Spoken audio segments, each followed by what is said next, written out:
What's up, everybody? This is your girl, Sana Wind. I may be your friend, I may be your foe. I don't know, but all I know is that I have another amazing guest for you today. His name is Ballad. And of course, I found him on Instagram and TikTok. And if you're on there, if it's on your FYP, you may have seen a beautiful young man on the FYP singing a song called Orange. And his voice is beautiful. And I just had to just shoot my shot and ask if he would come and talk to us about, life. So, Ballad, if you don't mind, go ahead and just introduce yourself to the people and we'll just get started. All right. Hey, what's going on? I go by the name of Ballad. I'm a singer-songwriter from Boston, Massachusetts, by way of Angola. I've been singing for over 10 years now, and I just sing about love, life, and I hope to bring healing and just give people something to move to. Oh, and you do. When I sent out my request for people just to submit questions, everybody was like, his voice is so angelic. His voice is so melodic. Actually, there was one, her name is T. I'm gonna give her just her initial. She said, his voice is just ethereal. And I was like, I know, right? So thank you so much for just coming on to my podcast. So let's just jump right into it. As I know, as we talked about offline, and what I typically try to talk to my guests about is mental health. Just because it's so important. I feel like everyone is not really jumping on the bandwagon, but they're realizing that their mental health matters. Yeah. So can we talk about where are you just mentally, emotionally? Heck, let's even go spiritually. What are we feeling right now? Right now, at this exact moment. Yes, at this exact no, in general, whatever you like. Yeah. In general, I feel like I'm really trying to be intentional in finding grounding right now in this time. Just because recently all of the exposure that I've been getting from my song Orange and from the video that I made on Twitter and everything, and there's just so many people that I have to keep up with and so Mhm, many things coming in. And I realized that, continue to give and give and give and not giving back to myself is mhm, not the best way to move forward. So it's like being aware of that and like, all right, cool. Here are the things that I need to do to kind of ground myself a little bit more and check in with myself. So that's where I am, like a little overwhelmed, but looking for grounding and making sure that I do that as I move forward. Just because I don't want to continue to stay overwhelmed because then I'll be giving from an empty cup and that's not mhm. usually the best. Oh, completely, completely. So you mentioned that you're grounding. Like, what are some of the things that you do to keep yourself grounded, especially with all this awesome attention that you're getting? Yeah. So I'm getting back into meditation. I used to meditate all the time and then I kind of fell off. Mhm, Shamefully, I kind of fell off, but realizing that I need to do that a lot more. And then one thing that really grounds me every day, I make it a habit to practice gratitude. mhm, So I sit and I think I'm thankful for all of the things that I already have and the things that I want, and I say them as if they're already here. mhm. That usually helps me a lot. I spend about like 20 minutes a day doing that. And then most recently, it was raining. This one is new. This is not a usual habit, but it was Okay. raining pretty hard. I think like the other week. And I'm not sure if you're familiar with the TikTok by Drew Barrymore. Um, Yes. so I went out there and I kind of just stood in the rain and I put my foot in some nature in the grass and I kind of just looked up and I just let it soak over me just to kind of reel myself back in, and that was pretty good.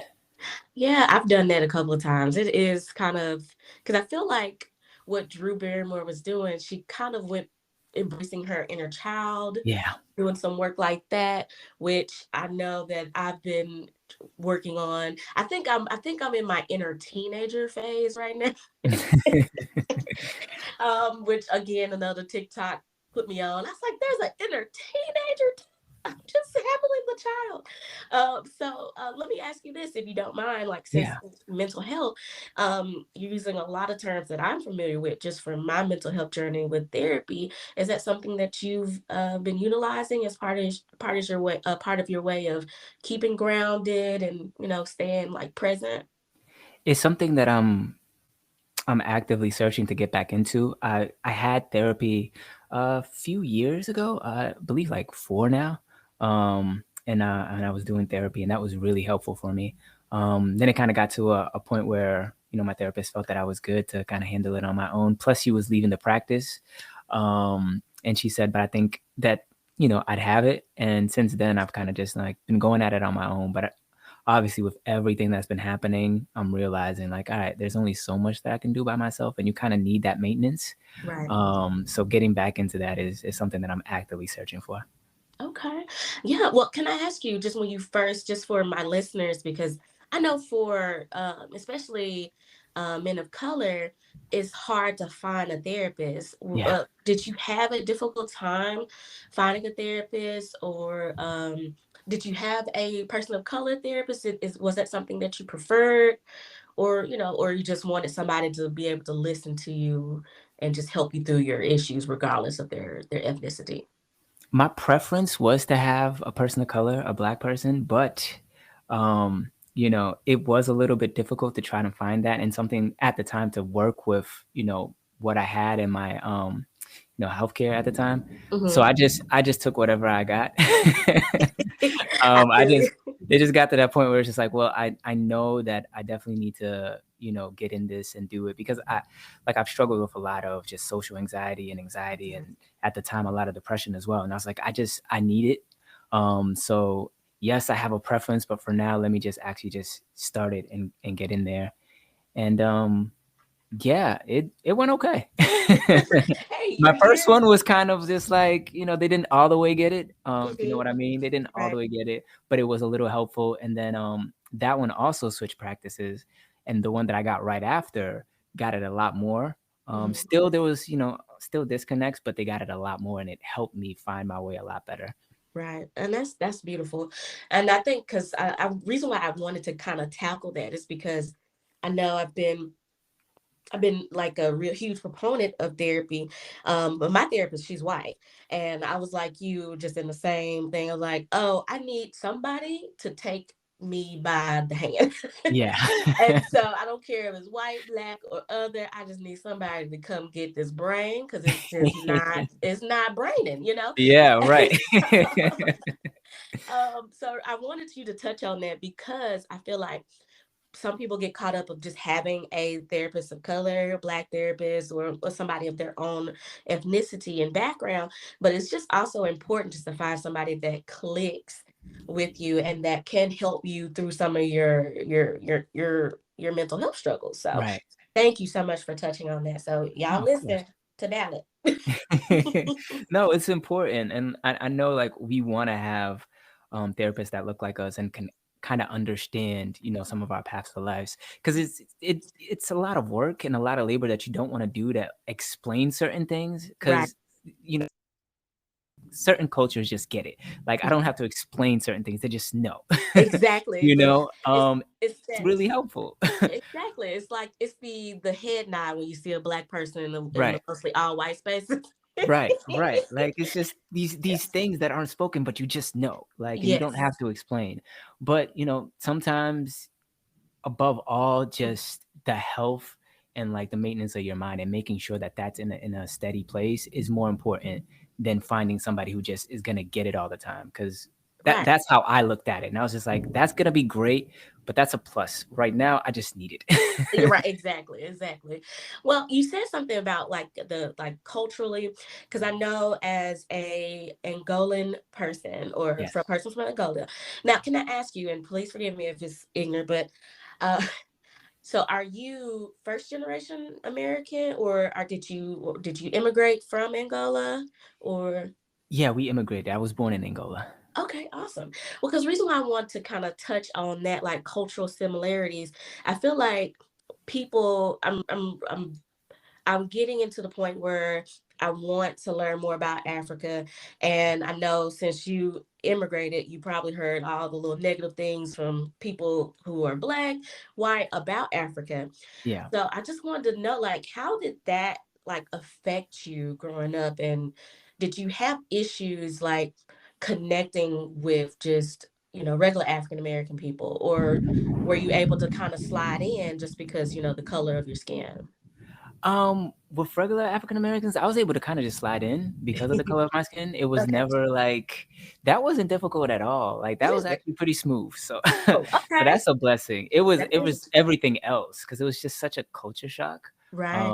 And I know it had like a huge impact on me. Like even now, like I still look back and I'm still realizing I'm like, you know what, that might have affected me a lot more because Mm, there's just certain things that completely changed. Like people that knew me, as when I was a little kid from Angola, like they'll see me now and they're like, "You're just a completely different person." I'm a lot more introverted. I'm a okay. lot more to myself, but that's not how I was growing up. Like Wow. I was the type of person that would say hi to everybody, that would make Mhm. friends super easily. But I think moving here and like being in a town where I wasn't surrounded, Mhm. not even in the town, because I feel like there was a lot of Black people here, but going to school and everything, all these firsts, and I wasn't surrounded by Black people. Like, if anything, I saw maybe one or two, and going to a school where I was just like, oh, okay, these are all different people. Which, as a kid, I didn't care, but there were looks, and there was just like not welcoming, and it's like, what's going on? Is it me? And I think that caused me to shut down Right, right, and just become introverted into myself and like live in my own inner world. right. So did you feel like you had to assimilate more, like, in that culture because you didn't see more people like you? Yeah, I tried to, and it just Mhm. didn't work.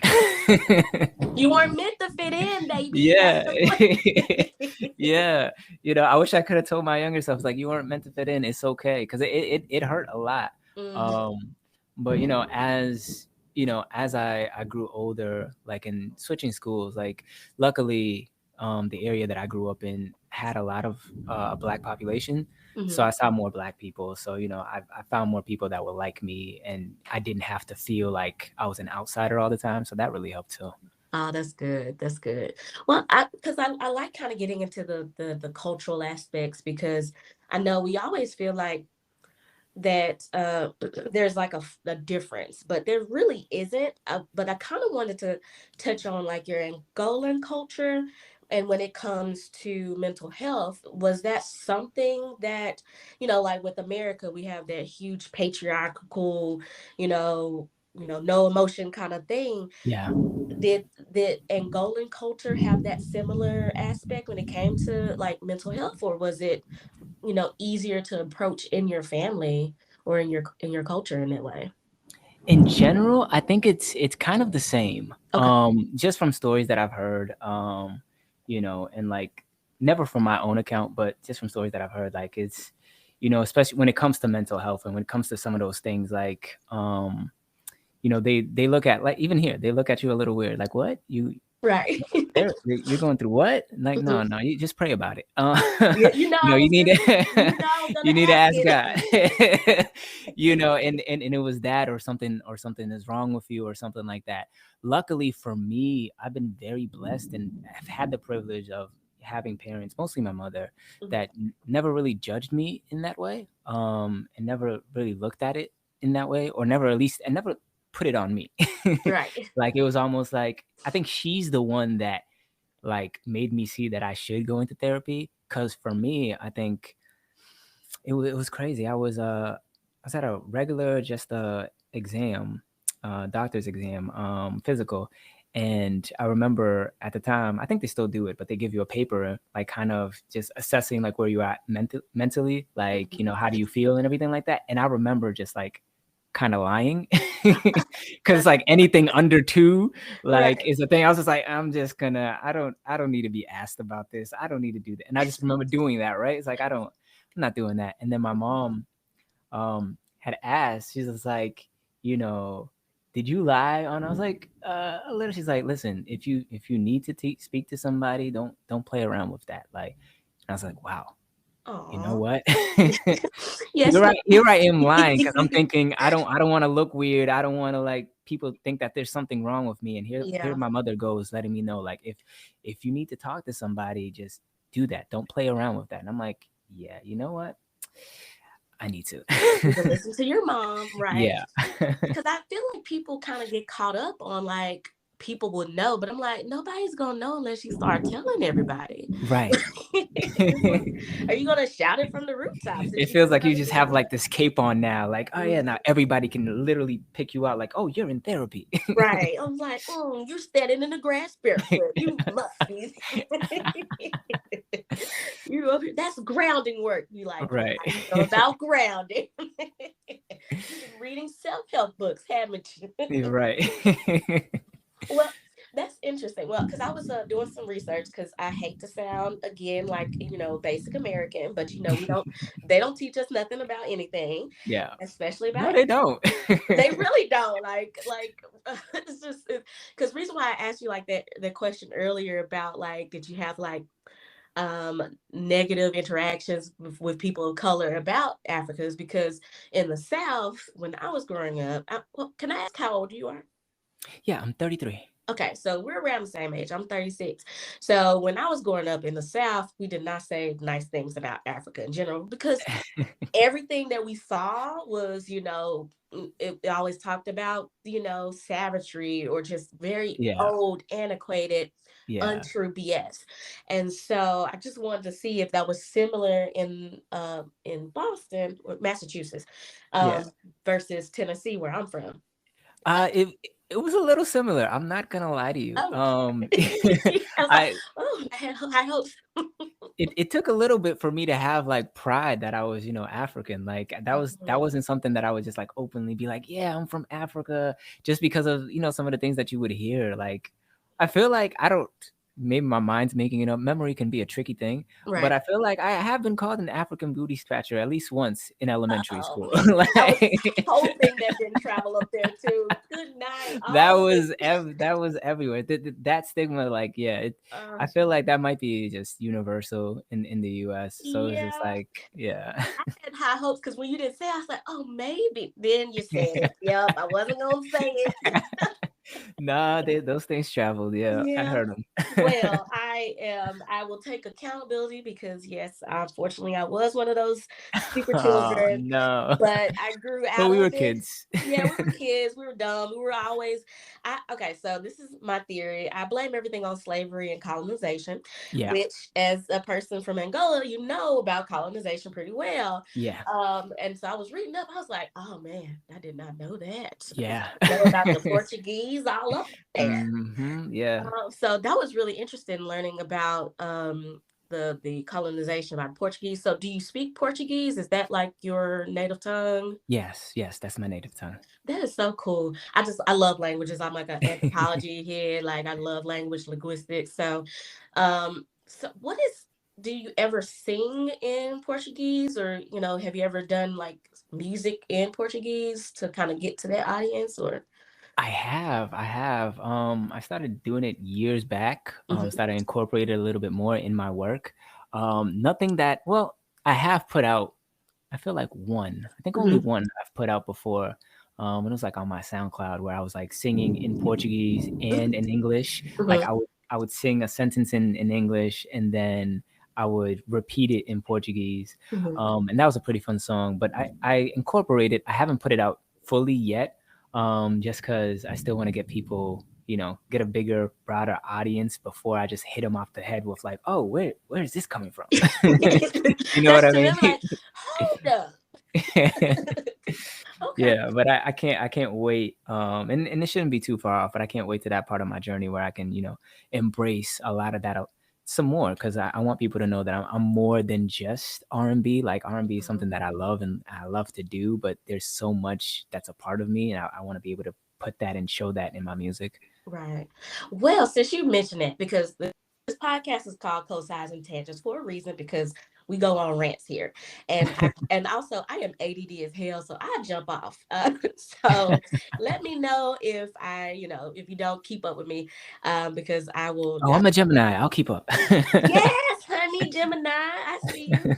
I am an Aquarius, so Oh, nice. Okay. I don't really know much about Geminis. They always say that y'all are crazy, but I've met you seem quite sane to me. No, I'm just Yeah.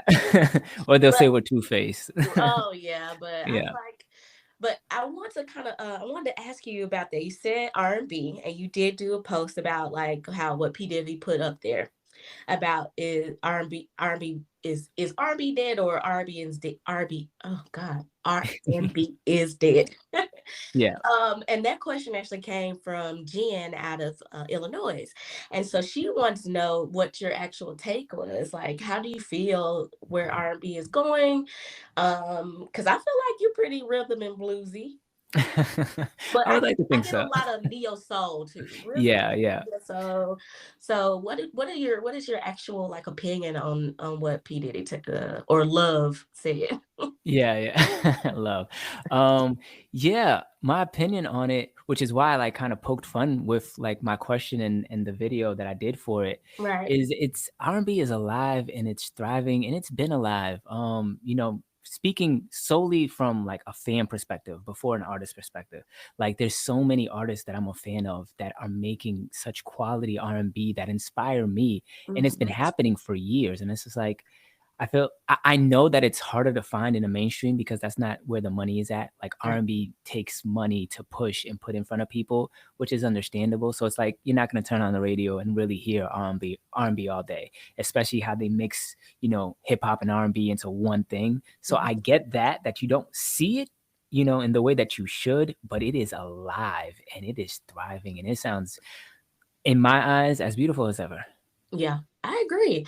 I agree. And it kind of takes me back, just kind of like since we're in that music conversation. So I was listening to your music, and so this is where I heap flowers upon you. Okay.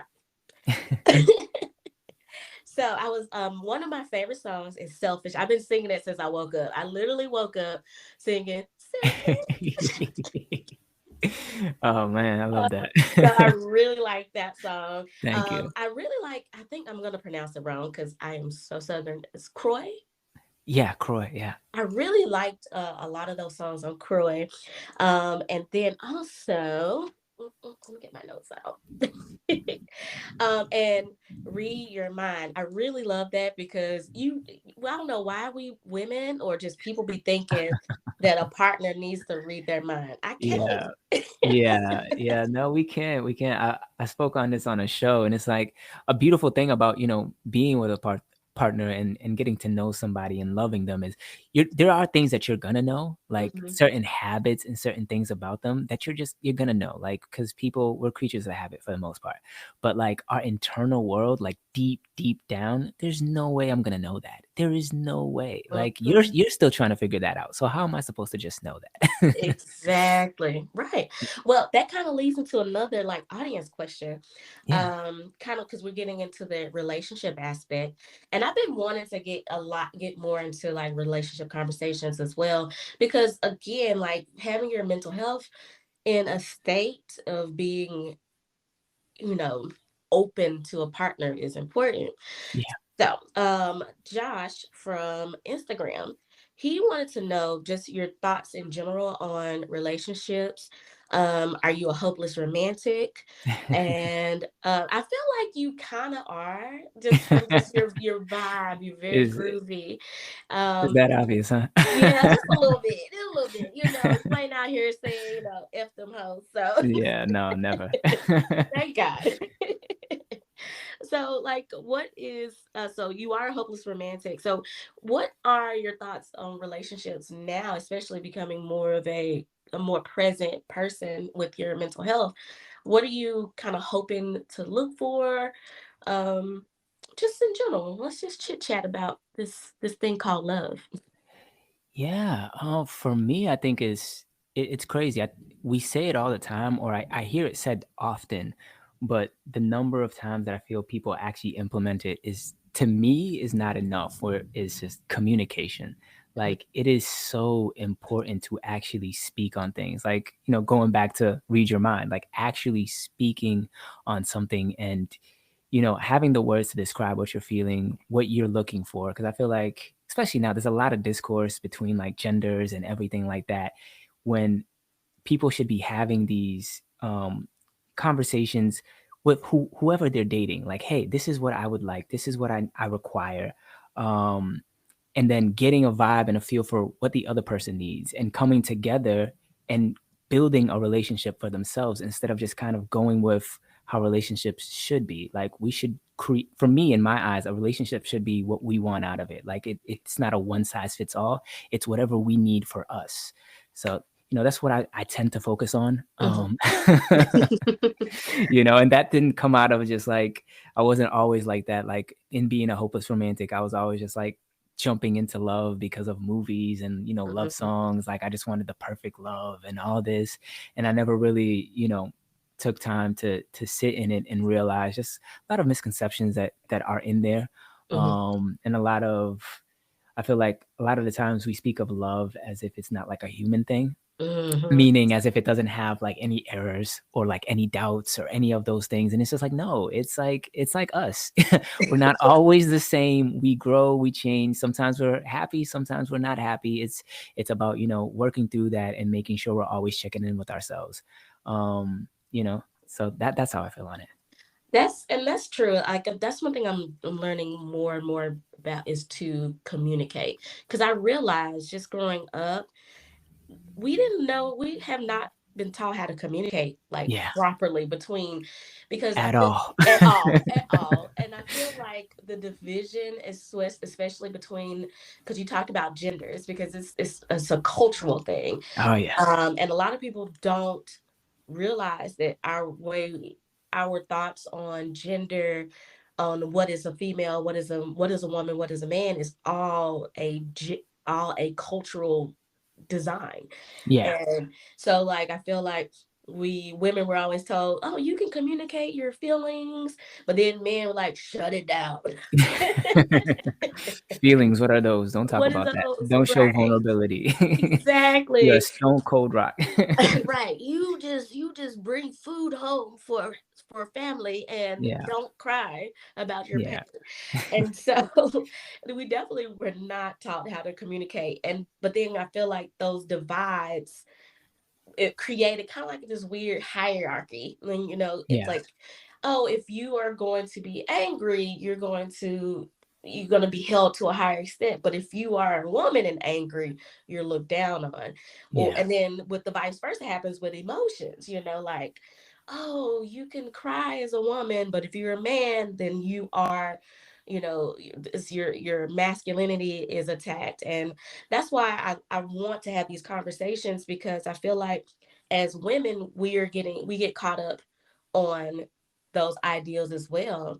Yeah. And I want also to have like a safe space for, men like yourself who goes to therapy, who grounds, who works on inner child to actually be able to have these conversations.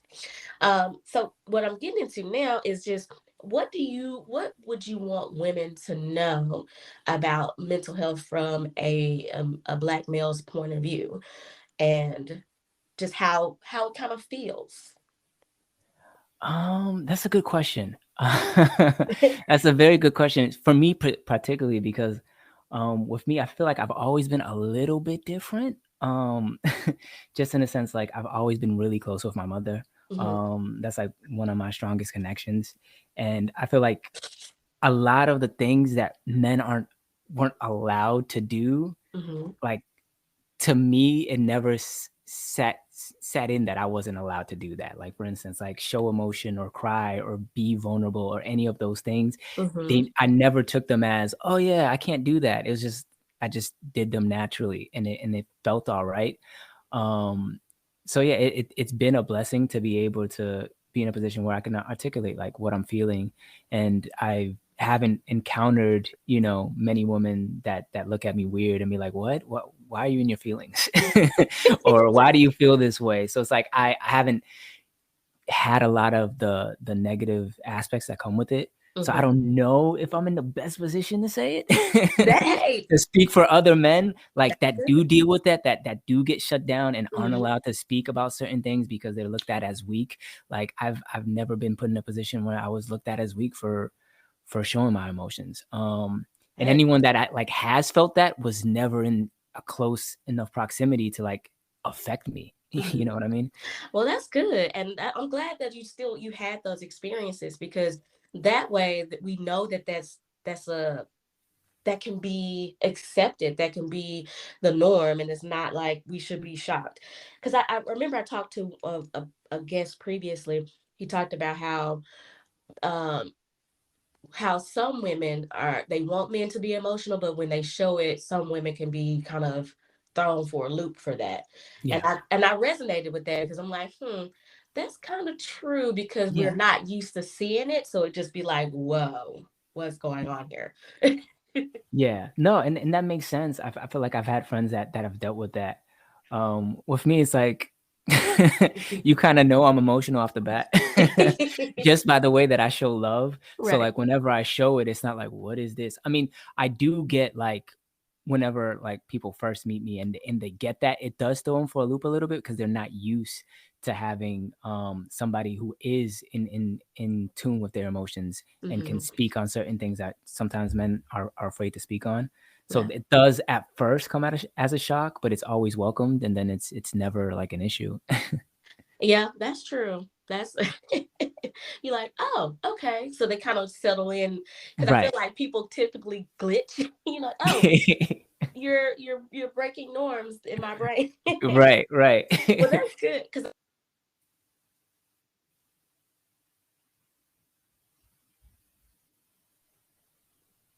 hello. Hello? Yeah, I can hear you now. Okay. I think that's the one thing I like about TikTok because it allows. I've been seeing so much different types of men, and I feel like maybe that's giving some men a safe space to Yeah. see other men. Like, did you see the Black Man Frolic Challenge? Yes. That was just pure joy. Like I was, Yeah. and it was this one guy he talked about this white man who made a comment how he was like, I want to do it, but I know I shouldn't. And then he realized he's like, the reason why is because there were black men who had to find a safe space Yeah. to, be joyful.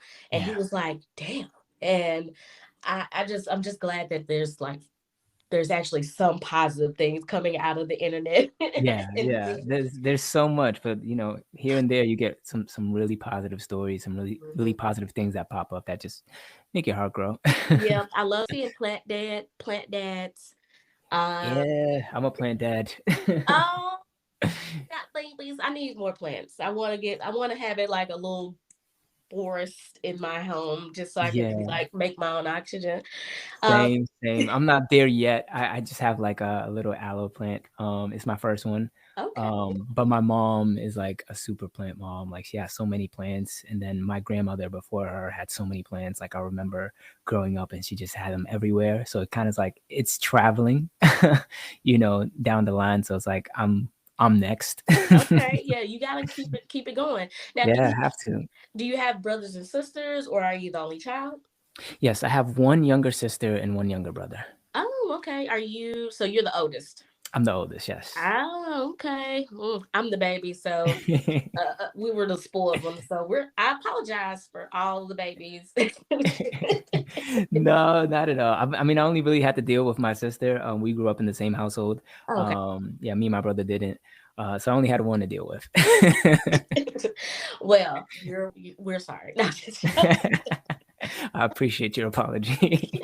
I take accountability. We love that. Yes, why not? Okay, so I kind of want to go back to there's a couple other questions I want to field from the audience. There is, Joe actually like asked a lot of questions. He was super like his compliment was your voice is so melodic. And Hmm. did you need training or coaching, or did you just come out the womb just singing with that beautiful falsetto? I Those are my wish. words, not his. Really? Nice, nice. Shout out to Joe. Right. I wish I came out the womb sounding like this. Hmm. I mean, I guess, my tone hasn't changed much. I think my tone has always kind of been the same, which is one key thing about me, but I've had to refine it. I definitely didn't always sound as good as I sound now. And even though with me in my mind, I'm like, I can still sound so much better, but Hmm. I definitely have had to refine it. back when I first released my first single, which was kind of like the start of my professional journey in music, which is like 10 years ago now. Mm-hmm. Shortly after that, I got with a vocal coach, and she helped me out a lot. Mm-hmm. She helped me see some of the things that I was doing incorrectly and helped, kind of refine my skill in certain ways. And that was, as far as music is concerned and singing is concerned, life changing because I sound so much better. Like I'll hear myself from before and I'm like, oh, wow, dang.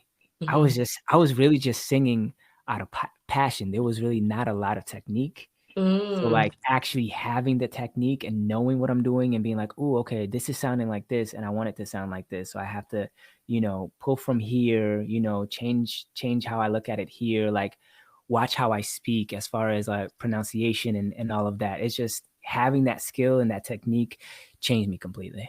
Mm. I can tell, like, because your voice was great. Because I was only able to find like from 2014, and I can't remember the song, but you were in Red and Black. I know that. Red, red and Uh, black, red and the black. album cover, Red and Black. Oh, what was the Oh, love you down. Yeah, yeah. Yes, yes, yes. Yeah, And see, that was, like, around, like, I was already working with her, but mhm, not as intently. Like, it was a little bit after that that we started working, like, every week, every Sunday, and I just mhm. started getting better and better. Yeah, it's just it's more crisp.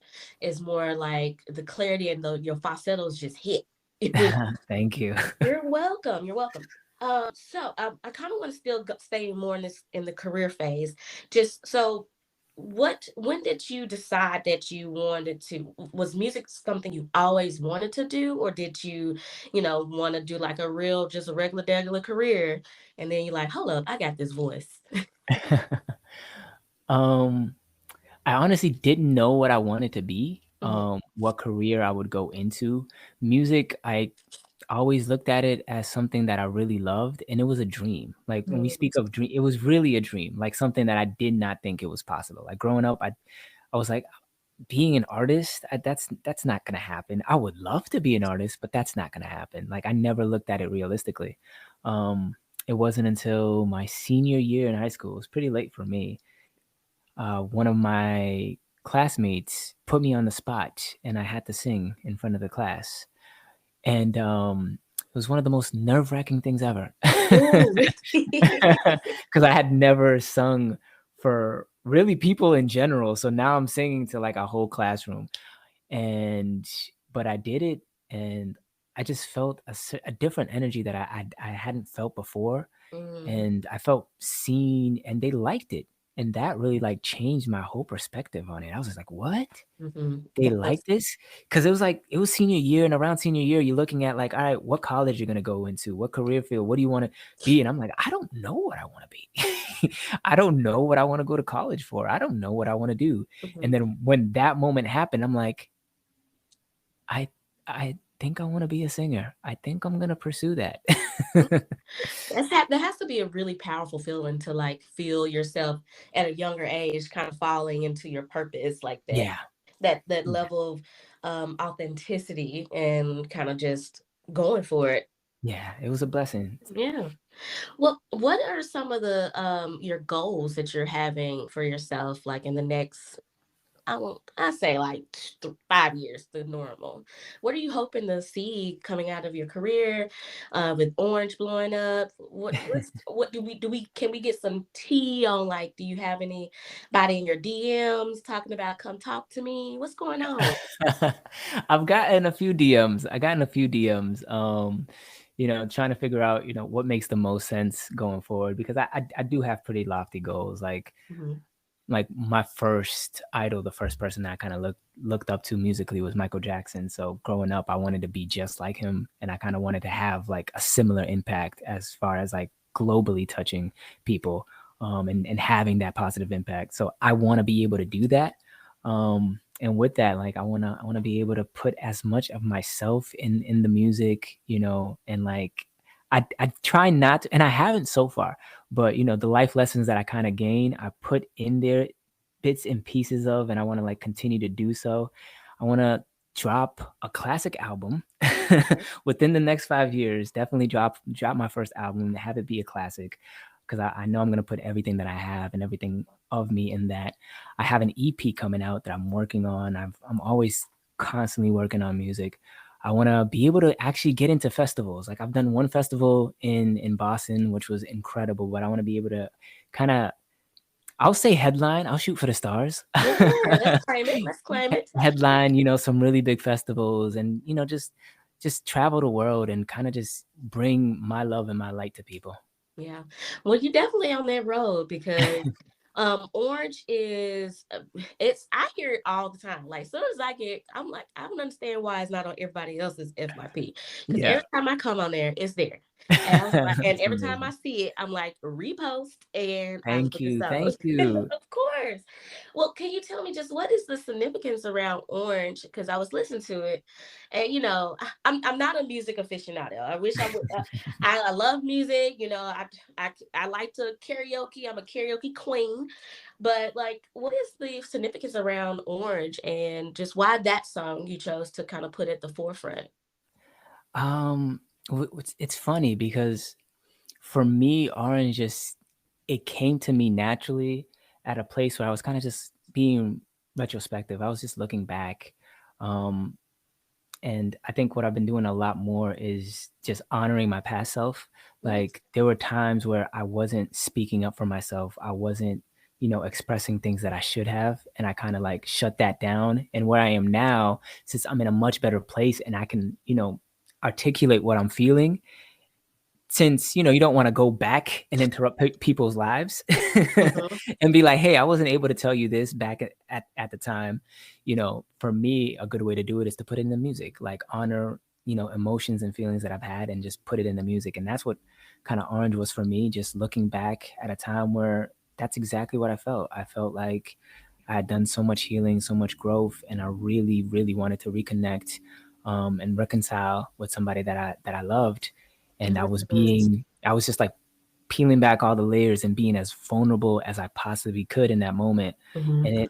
And it came out that way. And it wasn't even meant to be like a hit single or anything. It was just something that I needed to put out. It's just Mm. like, I was like, this is so personal to me. And it needs to be out there. I don't know why, but nobody could have told me anything. Like I remember when I just made it, I was just like, this is it. This is going to be the next single. I don't care. I was My mind was set. Like I was right. like, I don't care if I bring this to my producer and my manager and they're like, nah. I was like, it doesn't matter. This is what I'm going to release. But luckily they were on board with it. They were like, yeah, if that's what you want to do, go ahead. And I just helmed everything. Everything came, and I think it was just meant to happen because Mhm. everything came so natural. Yeah. Like everything. I didn't like spend hours trying to think of like, oh, what the cover art was gonna be or what like the live performance visual was gonna be. It just came super natural. And it's just, I love that it went that way, because now seeing what it's become and becoming, I'm like, wow. Like, so that's what happens when you really follow like exactly what you're feeling and you don't hold it back and you just let it be what it is. Mhm. So it's been a beautiful thing.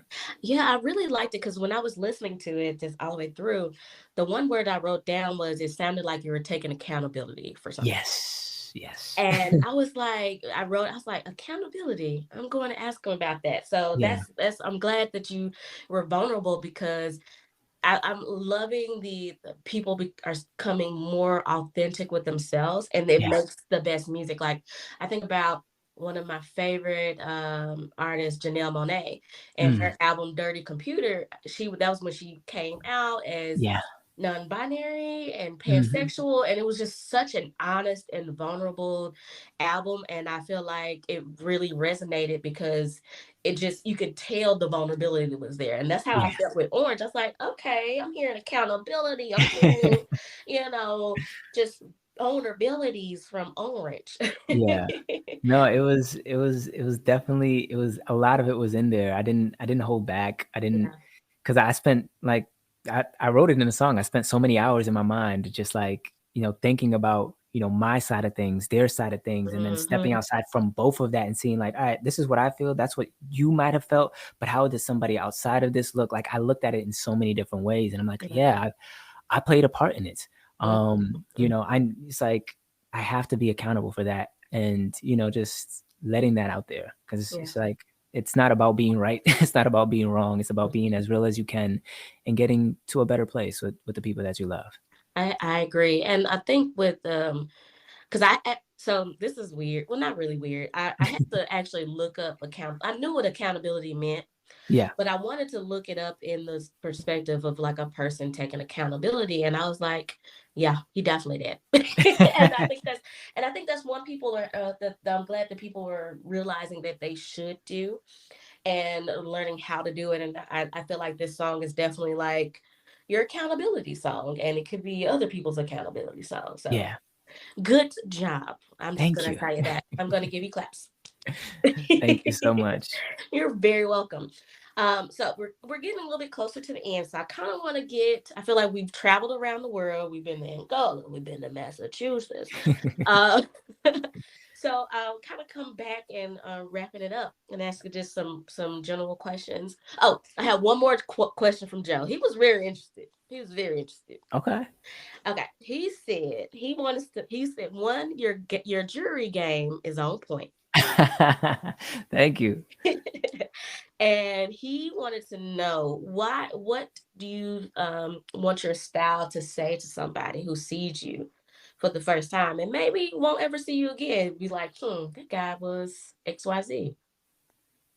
Repeat that question one more time. Okay, he wants to know, like, what do you want your style what does your style say about you? I'll My say spouse? your style, sorry. Style. Ah, sorry. Don't worry, it's just the accent. No, you're fine. If anything, I apologize. Yeah, okay, Oh my no, you're good. style. Oh, that's a good question. That's a good question. I feel like I don't know. It's weird because you can never. They say don't judge a book by its cover. But the way that my style is, I want people to kind of see me for who I am when they see me for the Mhm, first time. Like I want them I hope that they look at me and they see that I'm an artist. I mhm. hope that they look at me and they see that I'm a lover and that I'm caring, I'm nurturing, I'm a listener. Like I want people to see that from when they see me. Right. And luckily, I get it often. Sometimes I'll be wearing, I won't even be decked out. And they'll be like, "Yeah, you carry yourself like an artist. You look like an artist." I'm like, "Really? Thank you so much." Cuz my for a long time all I wanted is to just look like how I feel on the inside. Mhm. So that's why it's just like, yeah, you shouldn't judge a book by its cover, but I want to look how I feel on the inside. So what you see is really kind of what you get. That's good. That's good. That again is that authenticity. Yeah. And I'm just from a previous conversation. He stated that authenticity, embracing the authenticity of who he was, helped him with his mental health. So Yeah. do you feel like that's kind of? Yeah, it's definitely helped because it's like you allow yourself to be who you are, and that's a lot of self-love Hmm. to just be able to step out and be like, this is me. Yep, it is. And owning all that is, and even if it's different or not, but it's like, no, but this is me and I love that. Like it's a powerful thing to be able to step in that. Yeah, it is. It is. Especially like if the person you envision and you see you see yourself manifesting that person Yeah. and you're like, oh, I can do this. I can do anything. Yeah, yeah, and that's kinda how it was for me. I was just Yeah. like, "Alright, let me try this." I'm like, "Oh, this is like a lot of my style choices were just on things that I've seen that I wanted to do because I've always wanted to try, and when I do them, I'm like, "Ah, this aligns. I Mhm, like this. mhm. I'm gonna keep doing this." Yes, I'm gonna be me. I'm gonna be me. Yeah, right. Okay. So since we're wrapping it up, I'm gonna ask you some fun questions. Well, these Okay. all the questions been fun. Like Yeah, they have. you are amazing. I could talk to you all day, honestly. So I Likewise. hope we can like do this again. I'm glad that I was able to like get past like all the crazy stuff in your DMs and be like, hey, I'm shooting my shot. So thank you again just for being agreeing to be on my show. No, of Um course. It's an honor to be here. oh, I'm just gonna get emotional. Okay. So I just want to get your opinion on Beyonce. I love Beyonce. Oh, me too. Okay. I do love it. So how did you feel about the new album? Red I Heart. it was so unexpected. Like Mhm. I knew what was coming, but it was still so unexpected, if that makes any sense. Like I knew it Mhm. was gonna be like a little have like house elements in it just because of the way like it felt. I was like, oh yeah, that's what she's gonna come with. Yeah. And when and listening to Break My Soul, but it's like what I got, I just it was it succeeded my expectations. Like there's just no way I could have thought that she would have came out the gate like that. Yeah. And I remember I think I was in the car, and I like listening to music when I drive. It kind of helps, especially on long drives. It Mhm. helps me stay focused. And I just remember, I'm like, wow, wait, like the first half of the album I loved, and then as it's switching over, I'm just like, she really came and just it was so different Mhm. than what she normally does, but it was so well done. Yeah. I was like, wow. The because again, like I'm not a big house person, and so I think she kind of converted me because Right. this album was like so amazing. I know she But converted a lot of people. it took me 3 days to listen to it. The first day I was like, I can't pay attention because the house elements was I was at work, and Yeah, I was just like, oh, I just can't pay attention. So the next 2 days after that, I was just like, oh, okay. yeah, Beyonce came to eat and she ate all of us completely yeah. to death. And she So, created, like, an album. That is an yes. album. I can only speak for myself and some people that I've spoken to about albums, Mhm. that it's been quite a bit since, like, an album really kept you like that. Yeah. Like, I know people that I'm like, "I'm still listening to this," which is crazy in this day and age because a lot of people are like, "I heard the album, it was cool," and then I'll listen to maybe a song here and a Mhm. song there that I really like from the album, but people are listening from top to bottom and they can't stop. Like, she really delivered an album. Like, you can listen to one song outside of it, but when you listen to everything, Mhm. ah, it just feels so good. It is a very, very sound body of work. And what I liked about it is that it was kind of like a continuous song. But Yeah, again, it felt like it was because I feel like people get caught up in who they think they should be. And Beyonce has evolved yeah, so much, and her music goes along with whatever day and age that we're in. I feel if that makes sense. yeah, Like we're in very like I'm gonna do my manifestations. I'm going to affirm myself. I'm going to love myself, and I'm going to be tens across the floor. Just yeah, I'm going to be about myself, and that I like that she created a more mainstream representation for house because yeah. again like I was just like I just don't like house music, but she took my soul, Yeah. she broke No, she it, did. put it back together, and now I'm an alien superstar. Thanks, Beyonce. Yeah, that sounds incredible. Okay. Well, just a couple other questions.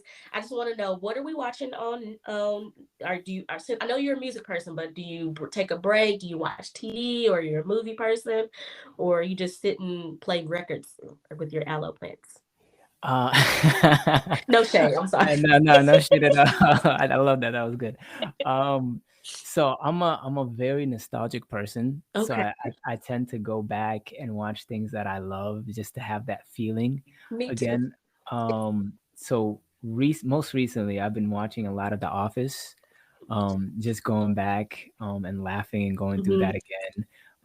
Sometimes I'm also playing like video games. Okay. Sometimes it's new video games. Sometimes it's just old ones that I've already beat because I want to be enthralled in the story again. Yeah. I want to feel those things again. Okay. And then anime as well. Oh, Most you're recently, animated. yeah, I was watching one a couple hours before this. And hadn't watched it in like a couple weeks, so it was nice to get back in there and be like, it just feels like a place of solace when you can just kind of just wind down and just enjoy things that you love without having to think about anything else. Okay. What's the animes? What's your go-to animes? Right now I'm catching up on One Piece. Oh, wow. Yeah. That's some dedication. That is dedication. I think I'm on 900 something, so I'm Oh, I'm I'm in here. oh my gosh, that Yeah. is intense. Okay. See, I'm kind of that I was the child of like Tsunami. So I Yeah. was an Inuyasha Same. girl. Yes. Same. I love Inuyasha. Inuyasha, I think, is what really got me solidified in anime. Like, I Hmm. I started with Dragon Ball Z and I loved, But when Mhm. Inuyasha came on, I'm like, I want to see more. I need to expand. Exactly. It was that Inuyasha. I never got into the really big ones because my attention span is trash. So I was like, that's why I'm like, you are watching One Piece? Good night. Yeah, yeah. But that Trigun was one Trigun, of I my, I love, loved Trigun. I I want that love. red coat. I And I hope they're bringing it back, like they're remaking it, and I hope they do it justice. me Trigun is one of too. my favorites. How did you feel about the Cowboy Bebop remake? Since we I didn't watch it. Okay, I didn't either because my thing is I love the main guy. I always mix up his name. I think it's Henry Cho. Yeah, I love him. I want him to succeed, but he always gets his shows canceled. But for some yeah. reason, I just could not get into it. It was just something about it. Just it didn't grab me. It didn't hold me.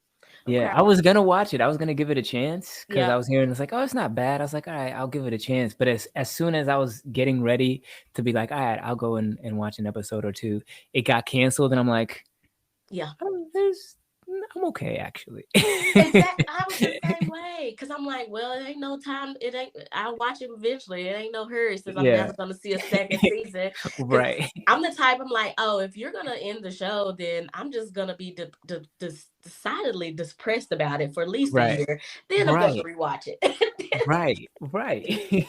But I'm the same. yeah, you had me at hello when you said The Office because I love The Office. The Office was my comfort show in 2020. Yeah, it's mine right now. Yes. Do you have Peacock and are you watching the super cut? Yes, Uh, that's the, the one. Yeah, yes.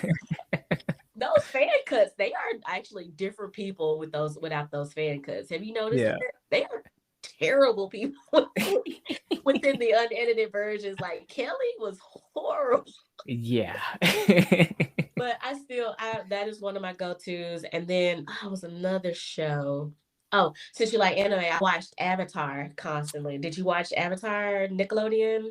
No, it's Yes. more of an American anime. Yeah, Yeah. yeah, that one, yeah, that's probably hit top 5 favorite cartoons ever. Top Yeah. 5. The Like, I story. wanna give it number 1, but I wanna make sure, like, right now, nothing else is coming to mind, but I know there's something else, and I don't wanna do anything a Right. disservice, but that one's just, like, one of my favorite. I've watched that thing, like, over, like, 6 times. Me too, especially during 2020. Like the thing that I had on the rotation because it was the I heard about people calling the comfort shows. I was like, oh, I do that, and so it was The Office. I watched The Office probably back and forth, and then Avatar and Avatar Korra.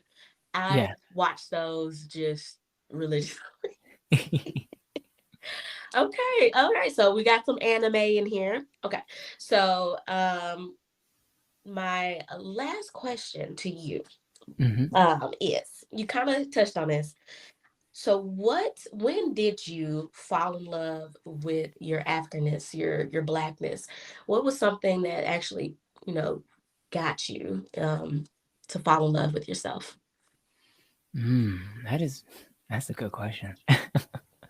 I don't think it happened, like, all at once. I think it was just kind of in bits and pieces. Mhm. Um, I think after years of being here with just my mom, then my dad came over, and he was here for some time, and then my grandmother came, and at one time, both my grandmothers were here, but it's just, like, different parts of my culture kept coming in, and Mhm. then obviously here in, I live in Brockton, and it has a big, Cape Verdean community, which I'm part Cape Verdean as well. Oh, Um, I think I yeah, read that Cape Verdean. yeah, Cape Okay. Verdean, yeah.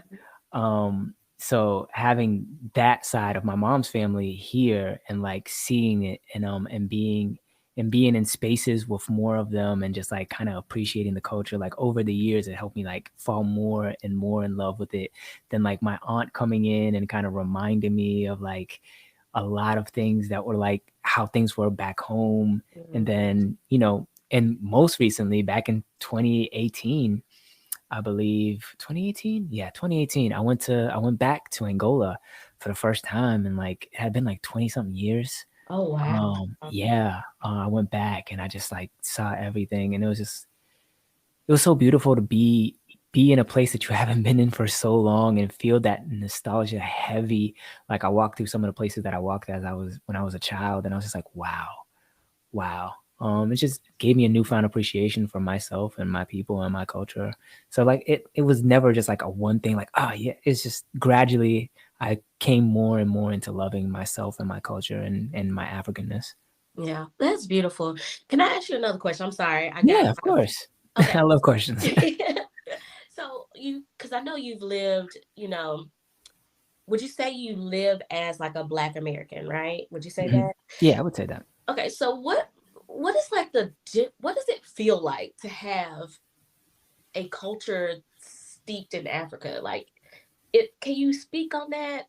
Because I feel like as an African American, like we have a culture. Yeah, It's here. But I feel like just trying to learn more about Africa, it just seems to have such an embedded, beautiful culture like that. yeah. What does that feel like? Is that something you can articulate? I'm not even sure if I'm articulating the question right. Um, from my understanding of the question, one thing that Please. comes to mind Uh-huh. for me, which is like the first thing that comes to the forefront, is just, and not to say that Black Americans don't have this, but I feel like in a lot of American culture, it's very individualistic, Mm-hmm. and there's a lot of community um, Mm-hmm. when it comes to my African culture. Like even with like how we live in like the same household, like we usually don't leave the household until we have like a spouse and Oh kids of wow. our own. That's when like we go and we go into our own homes. But till then, we kind of just live with each other, and it's just like kind of having that community and having that. Whereas here, it's kind of like, oh, you're like 18, 20. In some families, it's fine, but other families, it's like, oh, you should. Why aren't you not, having your own place yet? Why Right. aren't you doing this? Where here, it's like, what? Why is there so much onus on like having everything for your own? Like, Mm-hmm. why this is like this should be an us thing, I you agree. know? Yeah, and that's yeah you hit the nail right on the head. Like that's what I was trying to get at because I feel like we have we have a shared identity as Black Americans, Hmm. but we still kind of lack a little bit of that community because like I feel like when like the George Floyd, when Black Lives Matter, when we see each other hurt, we all hurt, Yeah, but we still are still lacking like that community that people in the African culture, Asian cultures, they tend to stick together so much more tightly. yeah, And but I'm hoping that that is starting to change because I feel like we're starting to realize like, oh, that was just a trick. Like they want people. I feel like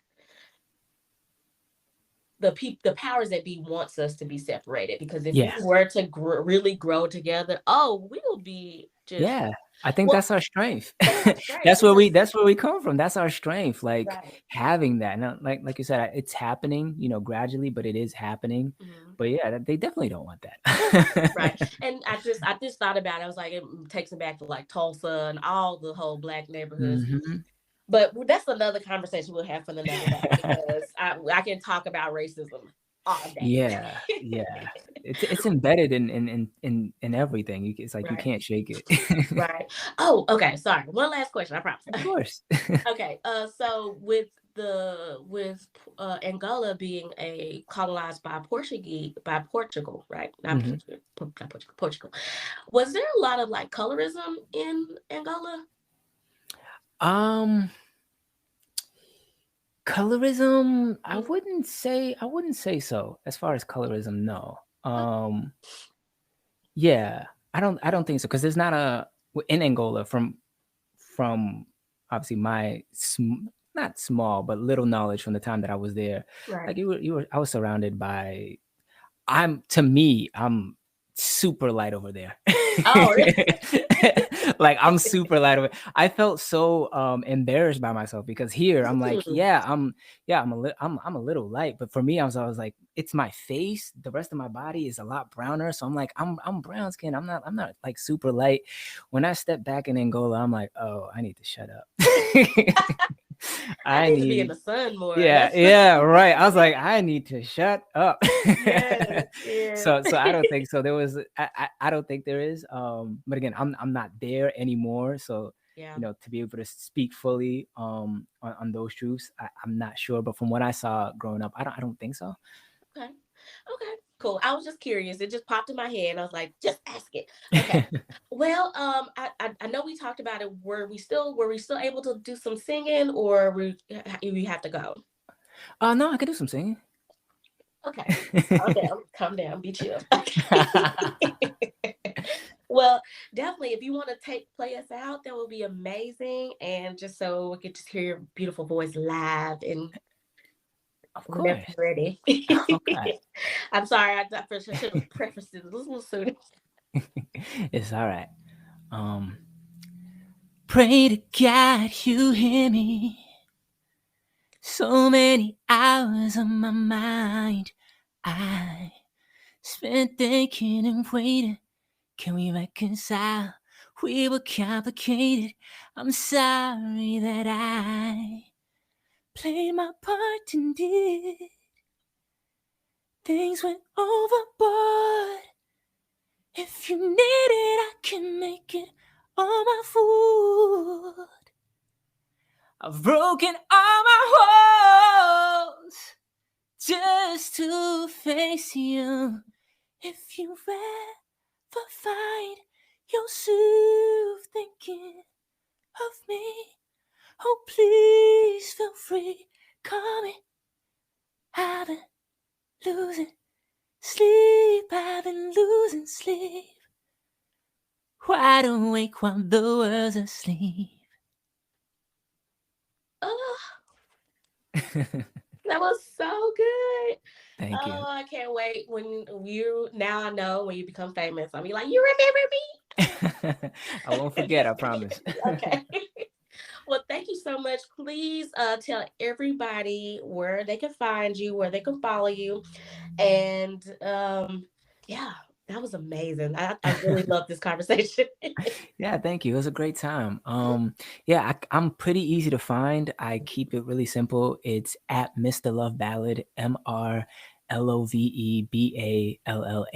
across all platforms. And if you want to find me on Spotify, Apple Music, it's just Ballad. Mhm. Well, y'all hear him. I'll make sure to put that information in the description box below, where to find you. Oh, do you have a website? Currently, no, I have a merch site, but not a website yet. Okay. All right. Well, I'll get that from you and we'll throw that in the description. Yeah, And please. and of course, I'm supporting. I'm gonna keep reposting, okay? I'm gonna keep Thank you. boosting. It helps a lot. As we Yes. see, just one retweet, one repost that can change a whole lot. Awesome. Well, I'm gonna make sure we do it because I shared it to all my people and they're like, yes, I love it. Thank Uh, you. I'm so grateful for you.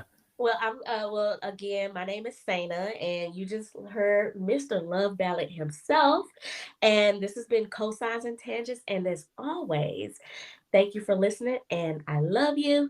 And bye bye.